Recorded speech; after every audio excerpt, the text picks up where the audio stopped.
What it do, my brothers? What it do, my sisters? To all of my kinfolk and my knee G's out there, what up, tribe? Yo, back at you again, dropping another one. Before I get going with this week's episode of Highway Story, little FYI.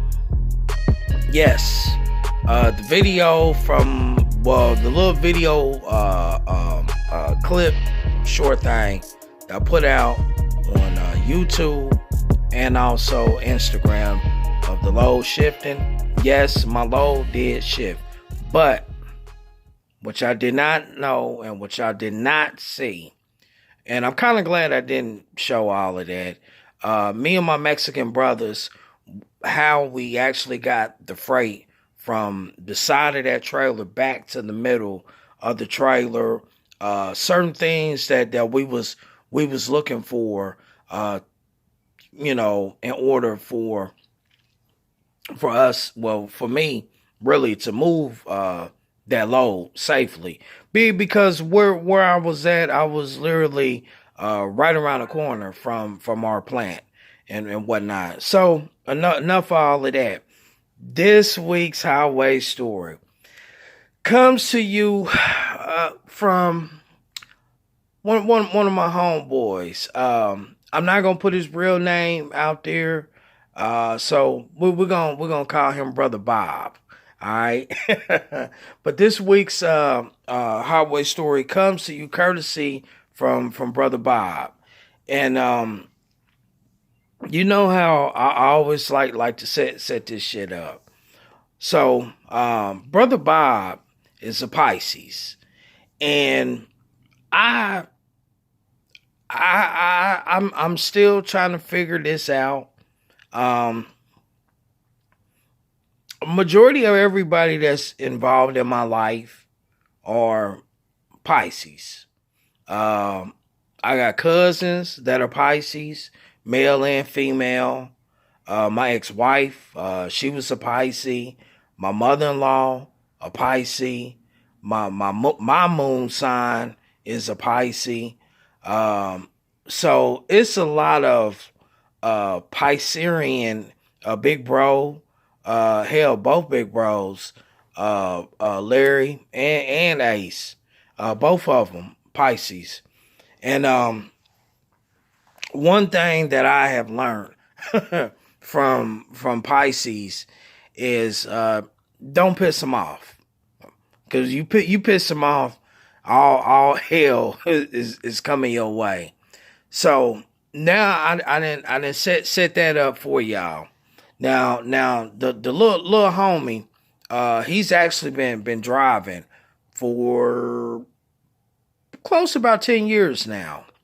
So at this point in time, this might have happened about 2 years ago. Obviously, y'all already know that I ain't the only one that used to drive for a foreigner. So, brother Bobby, he was driving for this one foreigner. I believe he said the guy wasn't no Russian, but he said, bro, he was like, dude was somewhere from Europe. He might have been a Jordanian or a Lithuanian, one of them. You know what I mean? So, bro was driving for him, and then he said the truck was good. I think it might have been like a long nose Pete, 13 speed. So bro was like, yo, man, I'm getting it in out here. He was doing paper logs, so bro was able to run the way how he wanted to run. Now, just keep in mind, bro, it's a Pisces. All right, so some incidents started to happen where the truck started to break down. And in the process of the truck breaking down, brother Bobby was contacting his boss and telling his boss, listen, this is what's going on with the truck, this, that.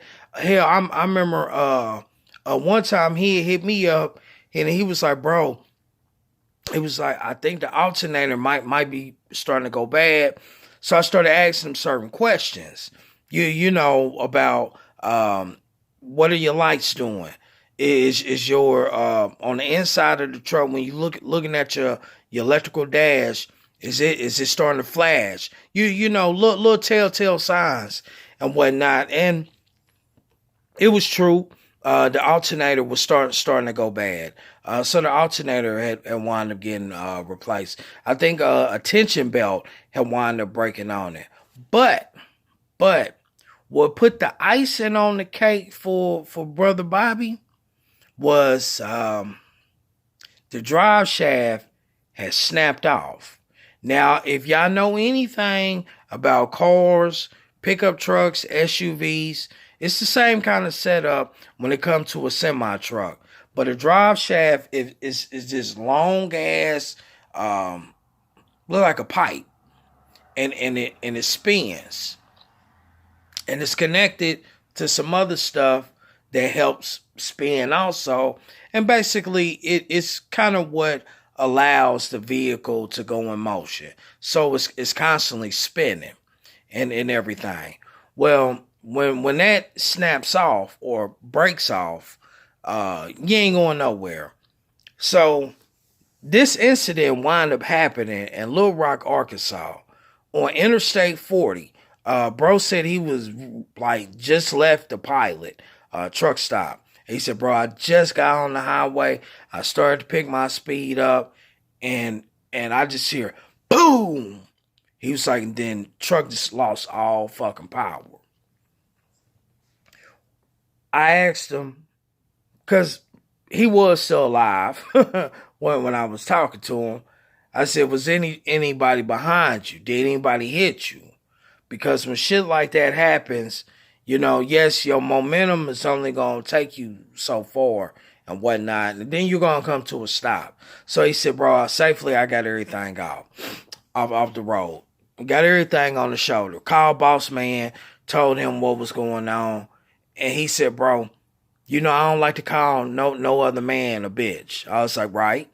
He said, but this bitch ass motherfucker, he was in a bar getting drunk, said, why the fuck are you calling me about some more bullshit about the truck breaking down?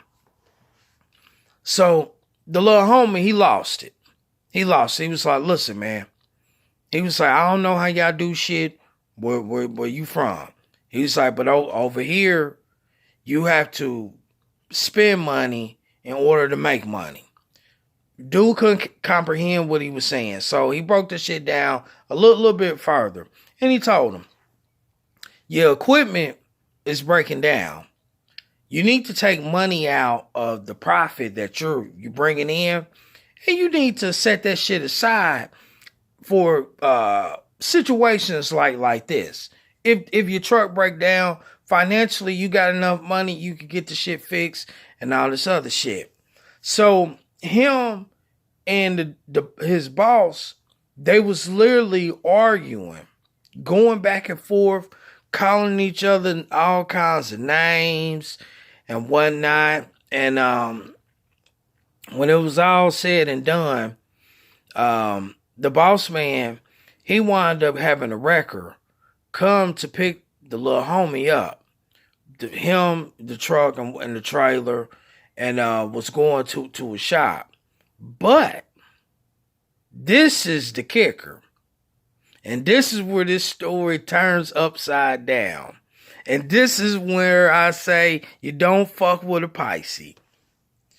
What happened, the boss had told the wrecker, or the driver that was driving the wrecker, not allow the little homie to ride with him.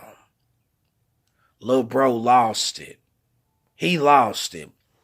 Now, little bro, we have a mutual friend. He called this mutual friend up. This mutual friend flaked out, wouldn't come and get him. He wound up calling his daddy. His daddy was like, I'm on my way, son, to come and get you. So keep this in mind.